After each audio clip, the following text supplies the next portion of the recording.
Terrence Howard came up with some very shocking statements and assertions which sort of goes upstream against conventional physics or our understanding. It's pretty much based on the Platonic ideology of how we view the universe, how we view reality, called the flower of life and sacred geometrical structures. Now, I want to show you a quote here from a website. Listen to this in the context now of spirituality and Christianity more specifically. Look at this. Platonism has constituted an essential philosophical and theological resource, furnishing Christianity with a fundamental intellectual framework that has played a key role in its early development and in subsequent periods of renewal. Alternately, at other times, it has been considered a compromising influence, conflicting with the faith's revelatory foundations and distorting its inherent message. And that's from Christian Platonism, A History by Alexander J.B. Hampton and John Peter Kenny. So even our Christian ideology was framed within the frameworks or upon the foundation of Platonic ideology. And Plato came to the conclusion, he believed that our world, the universe, our world, reality, is basically built upon 5 fundamental components. And these are the components right here. Now, the tetrahedron is what he's built his theory upon, understanding how it works and how we can utilize this in our technological advancement, and interestingly, other things as well we're going to get into.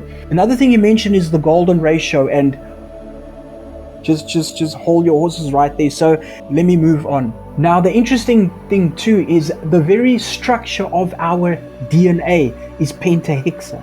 So here again we see the macrocosm and the microcosm, the subatomic realm and the macro realm which we live in. That this construct, this very principle is actually embedded in the very DNA. Wow. Now, interdimensional travel becomes extremely interesting. Time travel becomes extremely interesting if you pay closer attention to the model that he's presenting here, because he explains and he talks about how aircraft can actually be built, or air models can be built based on objects rotating around its center of mass, because what this does is it brings a complete equilibrium of objects. This is what we call supersymmetry of aerial rotation. This is groundbreaking for drone technology, military aircraft, and like I said, maybe even time travel and interdimensional travel. We already understand that based on Einstein's theory, time is not uniform. Time is a physical property. Time varies according to gravitational pull. That is, if the gravitational factor is a reality, which Terrence Howard pretty much seems to debunk. But irrespective of that, we understand that time is not uniform. It changes, it varies according to observation.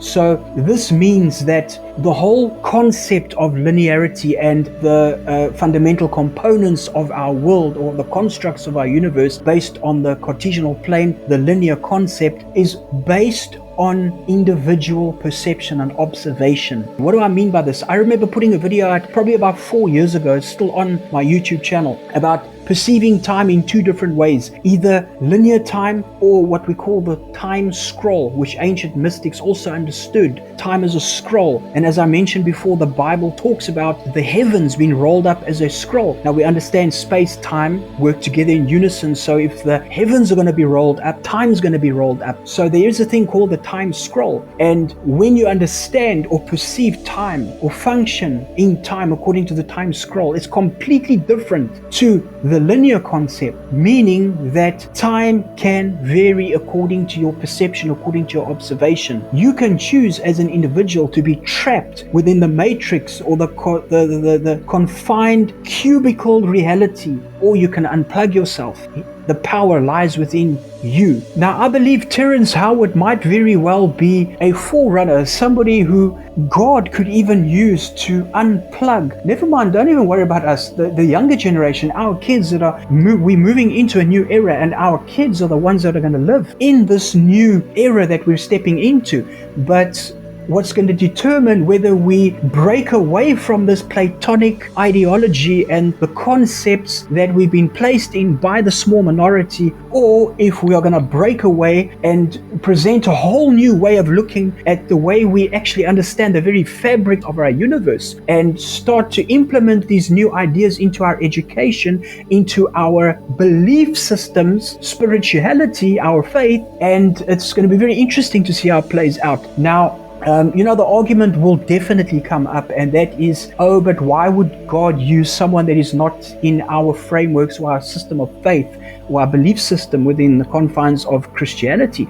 And it goes back to my whole thing about even the prophetic is still plugged into the matrix. We still talk about times and seasons and etc. So we're still so plugged into the matrix that I believe God is going to use somebody outside as a forerunner to get us to wake up out of this sleep paralysis, out of this illusion, or can I say this simulation that we've been placed in, this matrix we've been placed in. But without the Platonic solids, without matter, without gravity, we are then left with an entire window, a new window of opportunity. He also presents the whole pi concept. Now we know pi is an important formula for mathematics engineering, pi, which equals 3.14 approximately, used vitally important for our mathematical circular geometry, the plane of inertia. Everything's built upon the pi theorem, even Pythagoras' theorem, which is basically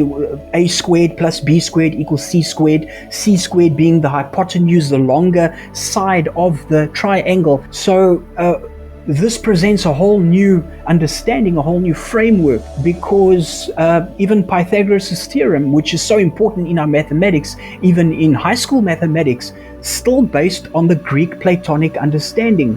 And the mathematics that the ancients knew or withheld might be quite different to what we have been presented with. And this might answer the question as to how the pyramids were built. How did they move those huge blocks? So it changes everything. And like I say, it's frightening for the person who wants to stay in the system, in the religious system, in the educational system, whatever system it is.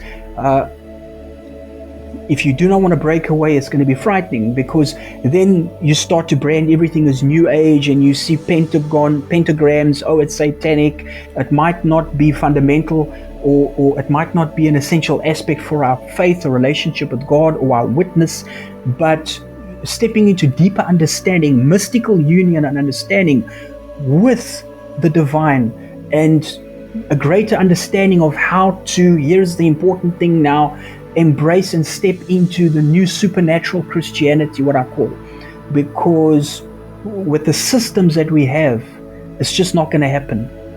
It's impossible.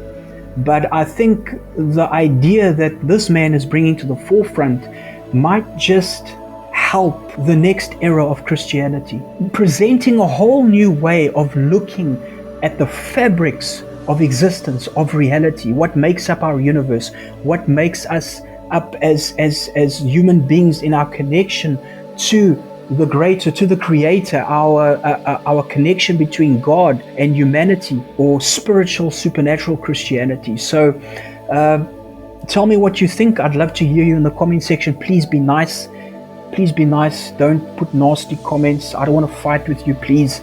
I want to agree to disagree. We can do it in a mature, respectful manner. And let me know what you think. I'd love to know. I'd like to hear your input. And yeah, that's pretty much all I have in this video. So if you haven't seen the interview yet of Joe Rogan and Terrence Howard, I'll put a link in the description, and you can go and watch that. And I think it's pretty interesting. So stay tuned for part 3 of my Genesis study, and I think it's going to be very interesting. And I will see you in the next video.